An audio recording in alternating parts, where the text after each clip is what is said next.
Buenas tardes, amables televidentes de Al Punto, con su espacio en el horario de 4 a 5 de la tarde. José Monegro Gavilán y un servidor Ramón García con ustedes. La verdadera televisión ahora. La información veraz, objetiva, el análisis, precisa, concisa, el análisis de la realidad noticiosa, nacional e internacional, Monegro, hay una excelente noticia para los dominicanos, las dominicanas, que se ha producido en el día de hoy. Para aquellos que viven inventándose crisis, que viven diciendo, no, que el gobierno le debe hasta la vida a Venezuela con Petrocaribe, el enviado de Venezuela, nada más y nada menos, déjame echarlo para acá para compartir contigo esta información, el señor Bernardo Álvarez, presidente de PDVSA Caribe, acaba de anunciar, no el gobierno dominicano, sino el representante, el presidente de PDV Caribe, acaba de anunciar que la República Dominicana no tiene atrasos con las facturas de Petrocaribe. Para aquellos que creen que Petrocaribe es una donación que está haciendo Venezuela, que no, que quiera gasolina debe estar 3 cheles, porque Petrocaribe, ¿para qué está Petrocaribe? Tú lo has escuchado a mucha gente diciendo eso. Claro. Ese petróleo que el país compra a Venezuela a través de Petrocaribe se paga a precio del mercado. La única facilidad que se le da al país es que se le da financiamiento. Claro. Y mientras el petróleo más caro está, pues más financiamiento hay. Cuando el petróleo supera la barrera de los $100 el barril, el país tiene una cantidad importante de financiamiento. Pues bien, entonces, ahora mismo, hoy, se hizo un abono por $150 millones mediante el mecanismo de compensaciones, $120 millones para el pago de la factura del año 2014, este año que estamos, y $30 millones de adelanto para el año 2015. Es decir, que estamos al día con Petrocaribe y tenemos un abono, como dicen ahí, un avance, una reserva. Eso lo informó en el Palacio Nacional el señor Bernardo Álvarez, presidente de PDV Caribe y secretario de la Alianza Bolivariana para los Pueblos de Nuestra América, ALBA, al término de un encuentro con el presidente Danilo Medina. Yeah. Entonces, ¿qué significa eso? Que el país podría salir, no es que no le afecta, pero podría salir bien parado en una eventual ruptura de Petrocaribe, que la crisis en Venezuela se profundice quizás y que se suspenda ese acuerdo de Petrocaribe, significa que nosotros saldremos afectados porque no vamos a ser hipócritas y no vamos a decir la realidad. No podemos ocultar la realidad, pero no tan mal como quieren algunos malos dominicanos, porque aquí en estos adorados 48.542 kilómetros cuadrados de territorio dominicano, se vive apostando ¿a qué? A que fracase al que está gobernando para ellos subir. Siempre ha sido así. Lamentablemente, ese es el método de hacer política. Al igual que en los Estados Unidos, porque no es aquí República Dominicana. En Estados Unidos, tú lo sabes muy bien, Monegro, tú viviste allá, cuando están los republicanos en el poder, los demócratas viven agitando para que los republicanos fracasen. Cuando están los demócratas, como ahora, los republicanos han torpedeado mucho a Barack Obama para que fracase. Entonces, cosechar éxito bajo el fracaso de otro. Aquí en el país, como somos un territorio más pequeño, menos habitantes, se siente más. Es el único gobierno, el del presidente Danilo Medina, que ha podido concentrar un ángulo de 360 grados a favor que sectores de oposición, producto de la gran debilidad que tienen, reconozcan las partes positivas del presidente Danilo Medina. Fíjate que la pasada semana el presidente Medina fue invitado a un encuentro que sostuvieron los ex ministros de Agricultura.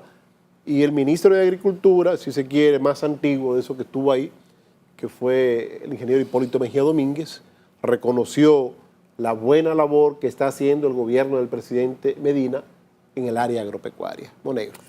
Bueno, mira, yo quiero comenzar por lo último que tú decías, de la realidad que se da de las contradicciones, que es normal, de los partidos contrarios, partidos de oposición, que independientemente de que la situación en un determinado país pues se recrudezca en perjuicio de sus habitantes, que luego beneficia a la parte contraria. No menos cierto es que allí donde hay una clase gobernante, que es el caso de los Estados Unidos, donde no hay espacio para aventureros ni disparatosos. Aquí tú ves que el presidente Danilo Medina la semana pasada cumplió constitucionalmente con exponer ante las cámaras legislativas, en este caso la República Dominicana, que es bicameral, exponer lo que fue el desempeño del gobierno del 2013. Pues ya querían, que lo que faltó es decir que la próxima vez ellos le van a escribir el discurso que tiene que decir Danilo Medina. No, Danilo Medina tenía que decir lo que tenía que decir. Y lo que tenía que decir en función de lo que fue su desempeño y de los aspectos más importantes y más relevantes. Pero además, ¿por qué no? Dentro del punto de vista de la conveniencia. Hay puntos que él pudo haberlo tratado, pero si él entendía que no era prudente en esa coyuntura decirlo, pues no tenía por qué decirlo. En el caso de Petrocaribe, y yo la pregunta que te hago a ti, Ramón, y a los amigos televidentes, ¿por qué hay gente de este lado que se interesa tanto en que colapse este acuerdo? Ya. O sea, fíjate lo que ha significado en un momento que el crudo o el oro negro, como se le llama ahora, ha alcanzado su máxima expresión desde el punto de vista de los precios elevados. Recuerde que en una ocasión llegó casi a estar al 150 y tanto, Sí. a 250 Sí. el barril, para un país que no produce petróleo. Y para otros países que gracias a este acuerdo de Petrocaribe pudieron campear, como dicen en el campo, campear el temporal. De regreso con más de Al Punto, unos ajustes técnicos provocaron esa interrupción así abrupta. Bien. Sí.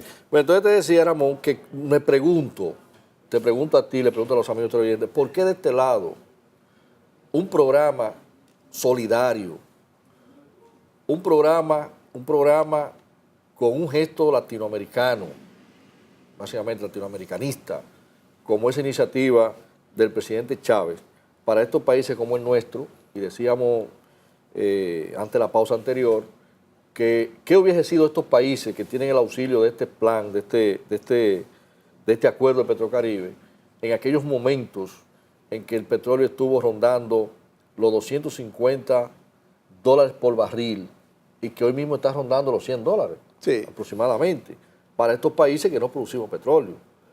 Y como bien tú decías, Ramón, y como en una ocasión tuvo que responder el expresidente de la República, Leonel Fernández, no, Venezuela no nos regala a nosotros el petróleo, nosotros le compramos. Lo único que agradecemos de Venezuela son las condiciones blandas del punto de vista del alcance, creo que estamos hablando de 25 años, ¿no? Sí. En plazo, pero tal como tú decías, como decía la nota, y como decía ese representante del gobierno venezolano, que no lo dice un funcionario dominicano, sino lo dice un representante del gobierno venezolano, donde dice que la República Dominicana está al día, e incluso que tiene amortiguamiento de 2015, lo cual demuestra que aquello no fue un regalo a la República Dominicana, sino que se le está pagando religiosamente, como Dios manda, a ese hermano país. O sea, que no podíamos abusar de que encima de la flexibilidad, de la solidaridad, encima de la flexibilidad, nosotros dejar de pagarlo. Sería un crimen, básicamente, para un país tan hospitalario como ha sido Venezuela para esto. Y de este lado, lamentablemente, que son las minorías, todo lo que quieren que fracase Petrocaribe, tú puedes estar seguro que están de acuerdo con aquel intento de golpe silencioso que hace un par de semanas se inició en Venezuela. Están detrás de eso. Y no saben lo que significaría, no para la República Dominicana solamente, sino para la región. Para la región. Porque no es que nosotros dejamos de reconocer, Ramón, y vamos a aprovechar la oportunidad para comentar esto, no es que nosotros vamos a reconocer que el gobierno que encabeza Nicolás Maduro, que creemos que debió dar un giro en ciertas acciones que el pueblo venezolano, esa gran mayoría del pueblo venezolano se lo toleraba a Chávez. Y los liderazgos no se inventan. ¿Qué hizo Raúl Castro? Ni se endosa. Ni se endosa. ¿Qué hizo Raúl Castro en Cuba? Raúl Castro inmediatamente cogió las riendas del poder en Cuba, después que ya Fidel, producto de su enfermedad y ya de los años, le traspasó el poder a su hermano. ¿Qué hizo Raúl? Que inmediatamente comenzó un proceso de reformas que Fidel Castro en plenitud desde el punto de vista de su salud y del punto de vista de su edad, es posible que no iba a entrar en eso. Porque son liderazgos que mejor prefieren culminar antes que darle marcha atrás a lo que era su discurso, básicamente. Pero Raúl, sin embargo, comenzó un proceso de reformas y como él sabe que la bota de Fidel Castro no le servían a él, independientemente de que siempre a Raúl se le vio como la sombra de Fidel, desde el punto de vista de que cuando el asalto a Cuartel Moncada, Ramón, en el 1953, ahí estaba Raúl. Yeah. Y cuando se fue al exilio Fidel Castro, ahí se fue Raúl. Y volvieron en el Granma y ahí vino Raúl. Estuvo en la Sierra Maestra con Fidel y de ahí salieron, tomaron el poder y ahí estaba Raúl. Sin embargo, ha sido lo suficientemente prudente para entender que si bien es cierto con las limitaciones y con los problemas que podía atravesar Cuba, el pueblo cubano entendía y creía, tenía credibilidad básicamente en su líder. Yeah. Y que independientemente de que él fuera uno de los rostros de esa revolución cubana, entendía que no tenía el alcance. Eso debió hacer Maduro, debió esa dirección de entender que ese magnetismo, ese carisma de Chávez no podía traspasársele a otro. Bueno, pero debió iniciar un proceso. O sea, eso no quiere decir que yo voy a justificar acciones, sino que independientemente de cualquier error de algunas tácticas o algunas expresiones del presidente Maduro, tampoco estoy de acuerdo de que colapse ese ensayo democrático, social, no socialista, porque socialista es un asunto que se inventó Chávez, pero sí con fuertes reformas sociales, que es lo que le conviene a estos países de tantas masas excluidas de la riqueza que producen estos países. Bueno, ¿Qué es lo que yo entiendo? Que debe esperarse que venga el proceso electoral y lo derroten en las urnas, si es verdad que tienen tanta fuerza. El asunto es que al amigo Nicolás Maduro le falta lo que dice su apellido. Póncheme la cámara diferente, póncheme la cámara, ¿están durmiendo? Ok, ahí ya. Ok, entonces a Maduro le falta lo que dice su apellido, madurez. Madurez, porque indudablemente que la forma en que Nicolás Maduro asume, entre comillas, el liderazgo sustituto de Chávez fue una forma muy accidental. Él no estaba preparado para eso. Claro. Fue el canciller de los últimos años de gobierno del presidente Hugo Rafael Chávez Fría. Fue el vicepresidente, ya por decreto, porque en Venezuela la Constitución faculta al presidente a elegir su vicepresidente de dedo. No tiene que ser sometido al escrutinio, a votaciones. Eso es de decreto que se designa el vicepresidente en Venezuela para garantizar la sucesión. O sea, que no tiene... E incluso... Pero no va a elecciones. Pero cuando va el proceso electoral. No va a elecciones. Okay. La Constitución faculta al presidente a elegir a su compañero de boleta después de ser elegido. Que debería ser aquí también. Bueno, entonces, ¿qué sucede?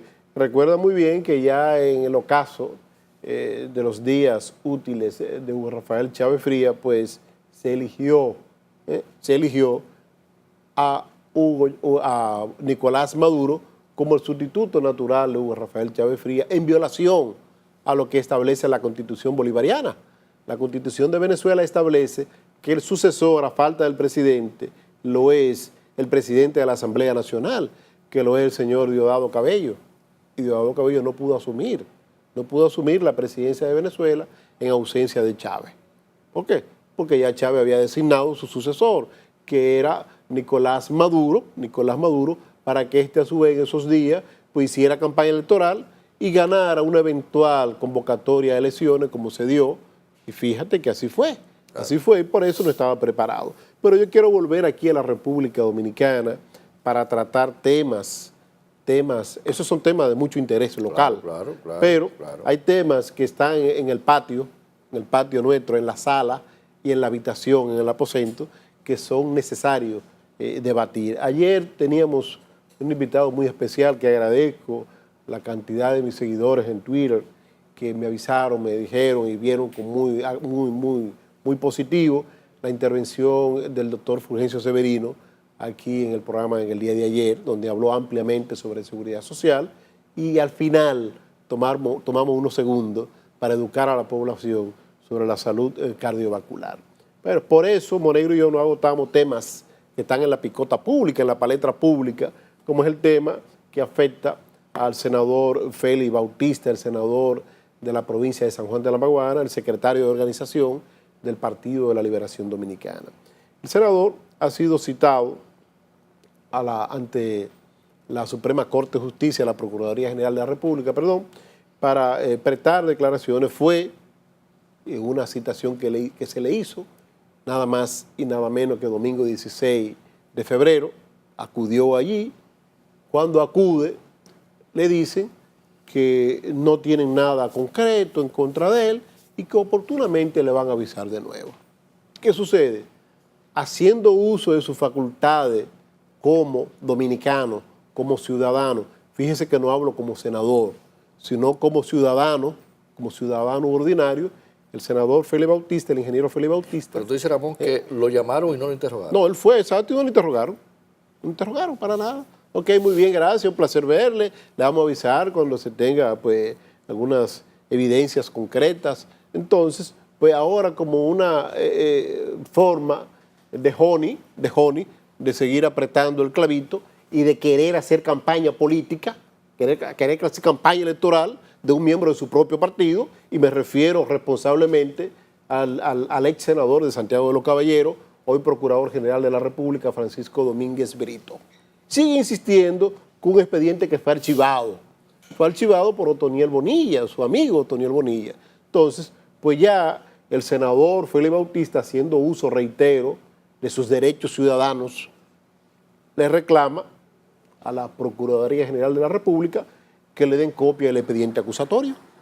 Porque si la Cámara de Cuentas auditó la gestión del senador Félix Bautista al frente de la Oficina Supervisora de Obra del Estado, y no encontró ninguna evidencia incriminatoria que obliguen a procesar a este ante la justicia dominicana, entonces automáticamente esa auditoría producida por la Cámara de Cuentas fue la que sirvió de soporte a Otoniel Bonilla para archivar ese expediente. Si hoy, lo que el senador Félix Bautista dice, si hoy han encontrado evidencias que sean suficientemente fuertes para someterme a la justicia, que me sometan, pero que me digan por qué me están sometiendo. Todo ciudadano tiene derecho, legítimo derecho, a saber por qué lo someten.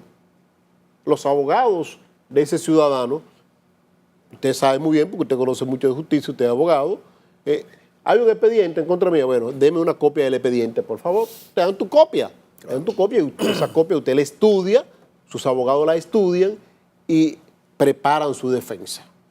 En el caso del senador por la provincia de San Juan de la Maguana, eso es lo que pide. Él no pide otra cosa, sino que le entreguen, que le digan de qué lo acusan. ¿De qué lo acusan? ¿De qué lo acusan? Y esperemos que así sea. Que se le diga. ¿Por qué? porque indudablemente, si él compareció el domingo 16 de febrero ante ante los jueces de la Suprema Corte de Justicia, a los cuales no han sido identificados y no se le dijo por qué, de qué se le acusaba, pues indudablemente ahora, y con razón, él se considera ser un perseguido político. Un perseguido político porque, reitero, no es él el único caso, hay otras personas que han pasado por esto mismo. Francisco Domínguez Brito vive archivando y desempolvando, como una forma de ganar notoriedad, y da pena un hombre que tuvo una exitosa gestión como Procurador General de la República 2004-2006, y que ahora, por su empeño de ganar protagonismo ante la sociedad dominicana o ante los seguidores del Partido de la Liberación Dominicana, en primer lugar, pues se empeña en estar jugando a la canción popular de los años 70 del más prodigioso merenguero de la República Dominicana, que es Johnny Ventura, que decía amagar y no dar, amagar y no dar. No amague más, señor procurador, someta si usted tiene evidencias incriminatorias, pero dígale al sometido de qué se le acusa. Mira, el problema, Ramón y amigos televidentes, es que ahí que está el problema. Es que él no puede someter al senador Félix Bautista, porque el Ministerio Público, de mano del organismo persecutor, que tengo mi punto de vista sobre ese organismo, pero está ahí, existe, desde luego. Y existe inspirado básicamente hasta por posiciones del mismo procurador, que ha estado envuelto en estas reformas judiciales y de los códigos que se han estado discutiendo los últimos años, podríamos decir, tanto el Código Procesal Penal como el Código Penal de la República Dominicana. El Departamento de Persecución de la Corrupción, que ahora se llama DPCA, una dirección ahí, no sé cuánto nombre le van a poner. Era de Preco. Pero en el momento...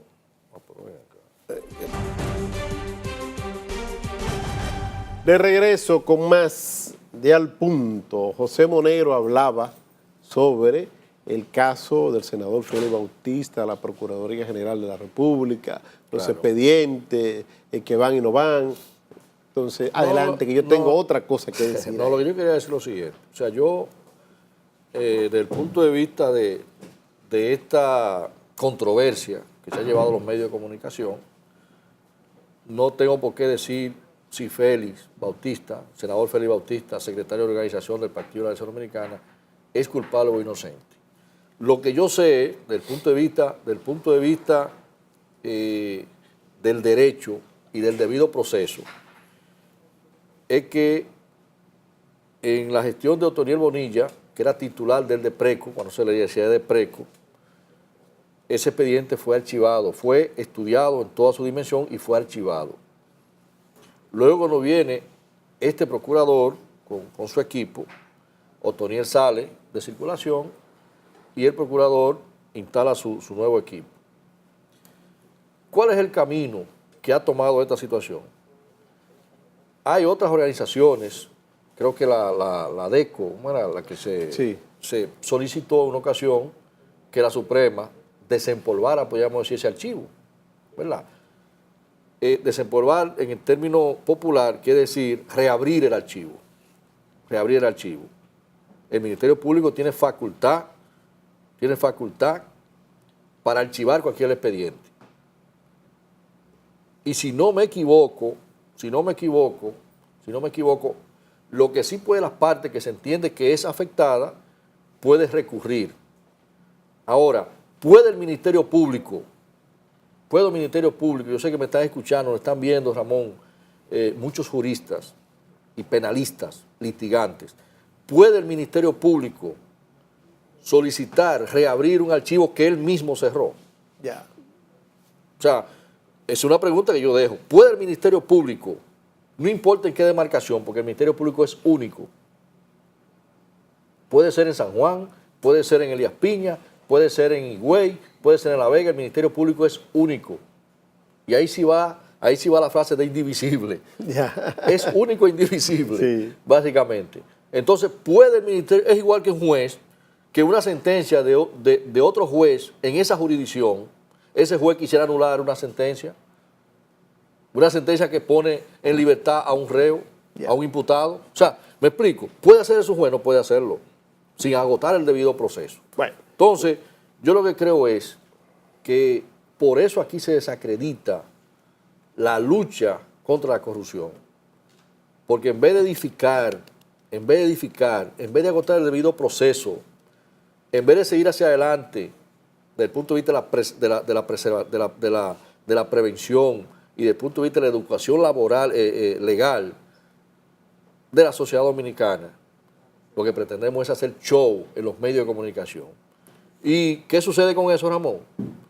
Que gente que en verdad debe ser procesada, al desprestigiarse la lucha y la persecución contra la corrupción, lo que hace que se convierta en show, esas personas salen ilesos. En víctimas se convierten en víctimas. Ya. Y eso es lo que yo creo que está pasando con este Bueno, caso. pues esperemos, señores, que se diga de qué se acusa a cada quien y que cada quien asuma su defensa. Asuma su No defensa. estoy diciendo que nadie es inocente, sino que tiene legítimo derecho a saber de qué se le acusa. Como tiene legítimo derecho también el doctor Abel Martínez, presidente de la Cámara de Diputados, a responder después de un año lo que yo le reclamé el pasado año al inicio del año escolar. Yo le reclamaba al presidente de la Cámara de Diputados que alegremente habló de los precios de los libros de textos. Inmediatamente ya había iniciado el año escolar, ya no había nada que hacer, todo estaba consumado, ¿verdad? Entonces ahora tiene legítimo derecho el doctor Abel Martínez, presidente de la Cámara de Diputados, a con suficiente tiempo buscar esas lágrimas que subyacen en su interior y a reclamar que el precio de los libros de texto se debata en el pacto educativo en discusión en los actuales momentos. Y digo que tiene legítimo derecho porque justamente errar es de humano, cometer errores es de humano. Los robots cometen errores cuando están mal programados. Pero ¿quién lo programa? Un ser humano. Entonces, justamente el doctor Abel Martínez, joven presidente de la Cámara de Diputados de la República Dominicana, entiende que en el Pacto Nacional para la Reforma Educativa tiene que contemplarse el debate del costo de los libros de textos y los útiles escolares en sentido general. Y creo que es acertada esta posición del honorable señor presidente de la Cámara de Diputados, porque estamos en el tercer mes del año, faltan 5 meses, Monegro, para iniciarse el año escolar, este debate que es el pacto educativo, que se está llevando ahora mismo en estos momentos, recabando opiniones de todo ese debate, de todos los sectores envueltos en el proceso educativo de la República Dominicana, va a ser altamente enriquecedor a la luz en la antesala de una revolución educativa enorme que se va a implementar a partir del próximo año escolar en el mes de agosto. Pero falta algo así que tú, Ramón. Sí, ¿qué más falta? No solamente el precio, es el alcance, o sea, el contenido. La permanencia, la duración. Y el alcance. O sea, tú no me puedes a mí que cada año, cada 2 años estén cambiando libros aquí. Bueno, eso está bien. O sea, es verdad que en las últimas 2 décadas, se han dado en la humanidad cambios progresivos. Ya. A una escala que podríamos decir que en épocas anteriores se podía llevar 100 años. Ya. Eso es verdad. Pero no para que tú me estés, como hacen la Santillana o la otra, ¿cuál es yo no sé cómo se llaman, atarme cada 2 años. Que ya estos libros ya no, a los muchachos, ya eso no va, lo que va es este. Ya. Entonces, si hay nuevos descubrimientos, sí. Nuevos descubrimientos, o acontecimientos que hayan sacudido a la humanidad de gran impacto, que haya que incorporar en la historia. Pero en biología la clorofila sigue siendo la misma. La parte de las flores sigue siendo la misma. En matemática ha seguido siendo lo mismo. ¿Verdad? Lo único que hemos tenido con ciertos cambios es la informática. La informática. Y eso, bueno, hasta los teléfonos, usted tiene un Android ahora mismo de última generación y ya en 6 meses está desfasado. Sí, pero un Android. Pero pero tú no vas a enseñar a los muchachos cómo manejar teléfono. Sí, pero tú no es base educativa. Exactamente. No, tú no es base educativa. Exactamente. Ahí esto va a llegar un momento que lo que habría que saber o pensar es qué tanto ha aportado a la humanidad esto. Bueno, lo importante es que el presidente de la Cámara de Diputados, reitero, el doctor Abel Martínez, está con tiempo, plasmando en los medios de comunicación su parecer, su criterio, no ya cuando inicia el año escolar, claro. porque es muy bueno hacer leña del árbol caído. Todo el mundo va con una hacha a cortar pedacitos de ese árbol.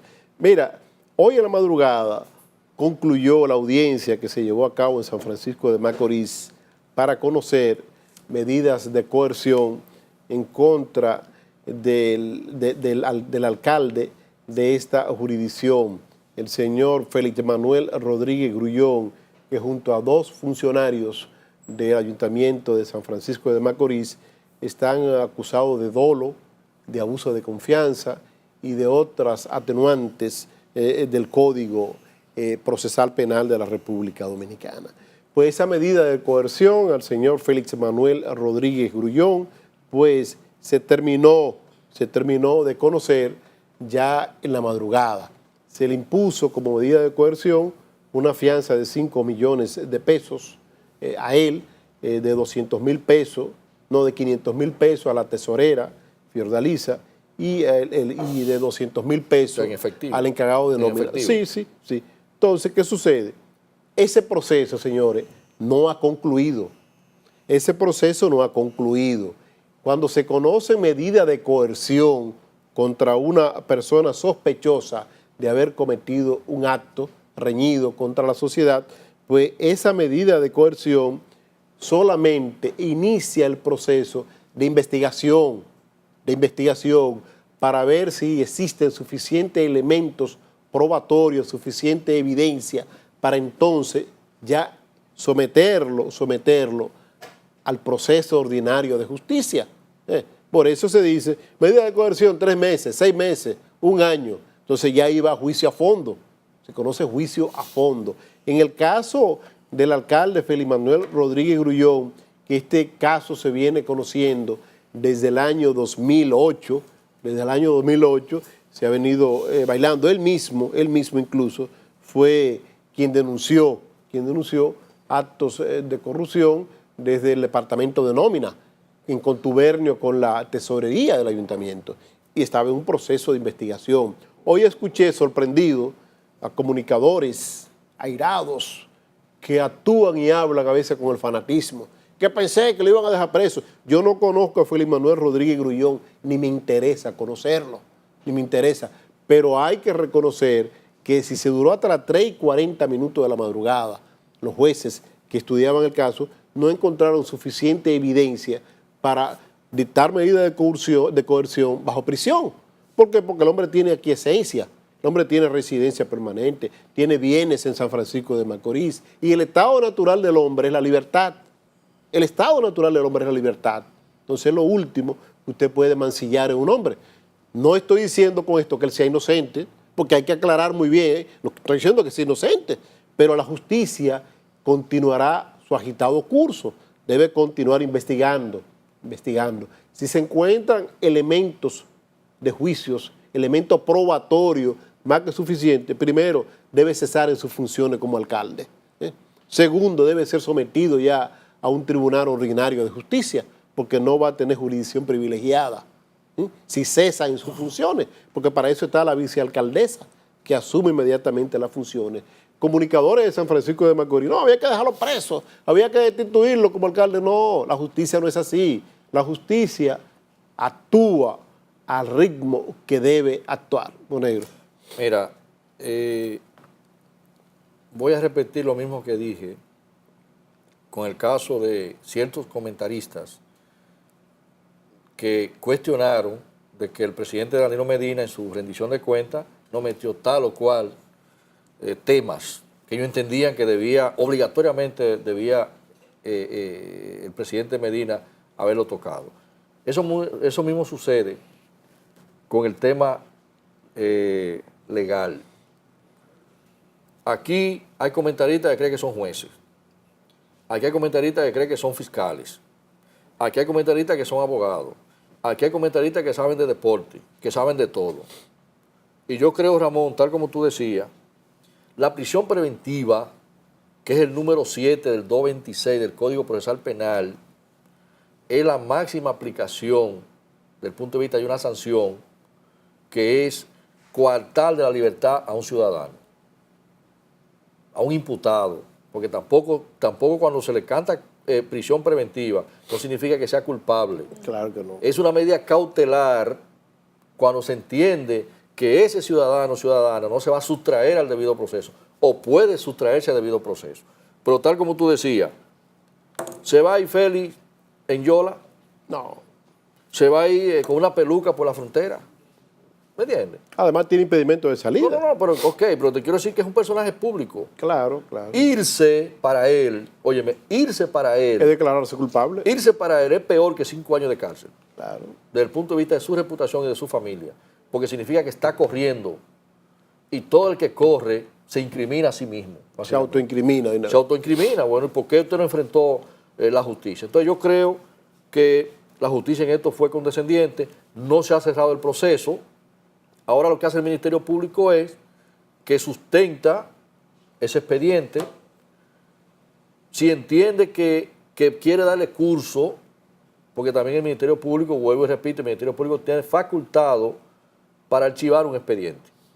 Si entiende que no hay elementos suficientes para abrir un proceso. Si entiende que hay elementos suficientes para abrir un proceso, ¿qué es lo que hace? Que convoca por el 294 apertura a juicio, una audiencia apertura a juicio. Tan sencillo como eso. Y en esa audiencia apertura a juicio presenta en esa audiencia preliminar, que se llama así, presenta el escrito acusatorio. Oiga bien, el escrito acusatorio, porque ni siquiera allí se va a discutir si es culpable o inocente. Eso es como un juicio a las pruebas. Si el juez entiende, estamos hablando del juez de instrucción, si el juez entiende que hay elementos suficientes para una condena, entonces, ¿qué es lo que hace? Que dicte un auto de apertura a juicio. Ya. Entonces va a un juicio a un tribunal colegiado para determinar eso. Entonces yo creo que este proceso se le impuso 5 millones de pesos. Yo te preguntaba, Ramón, para ilustrar a los amigos televidentes, si era en efectivo o era a través de una garantía. Garantía económica. No, porque si el juez dice que es en efectivo o pagadero un cheque certificado o efectivo al Banco Agrícola, tiene que pagar los 5 millones. Sí, Ahora, sí. si es con una garantía a través de una reduce. compañía aseguradora, entonces es el 10%. El 10%. Básicamente. Mira, Pero Monegro, creo que es lo que te estoy diciendo. Ya. No estamos diciendo que sea inocente o culpable, Ya. sino que creo que en ese debate fue bien sopesado por las autoridades, entendiendo que es un personal público, es un funcionario público y que no está condenado. Los tres, tanto él, la Sí, tesorera, bueno, como el encargado de nómina, el señor Gerson, pues son personas públicas en San Francisco de Macorís Claro. y que tienen que también tener presentación periódica. Tienen impedimento de salida del país, Claro. porque no es simplemente que le han dado una fianza y que se pueden ir para No, Boston, no, para Inglaterra, no. También la justicia amarró su asunto. Claro. ¿Por qué? Porque nadie puede dudar de que ellos puedan ser culpables, sí o no. Entonces eso solamente lo va a determinar la acción, la investigación, el experticio jurídico a fondo que debe realizarse. Sí. Que en 3 meses, Ramón, en 3 meses el Ministerio Público está obligado a presentar acusación, excepto, que no creo que fue el caso, Sí. que se haya declarado complejo. No creo que haya sido necesario eso. ¿Tú sabes una cosa? ¿Por qué logró el señor alcalde, la señora tesorera y el encargado de nómina, el ex encargado de nómina de esa alcaldía, esa medida de coerción? Producto de la acción eficiente de un excelente abogado que ellos tienen, su amigo, Radamés Jiménez Peña. Comerciales y regresamos en breve No con lo más. politice.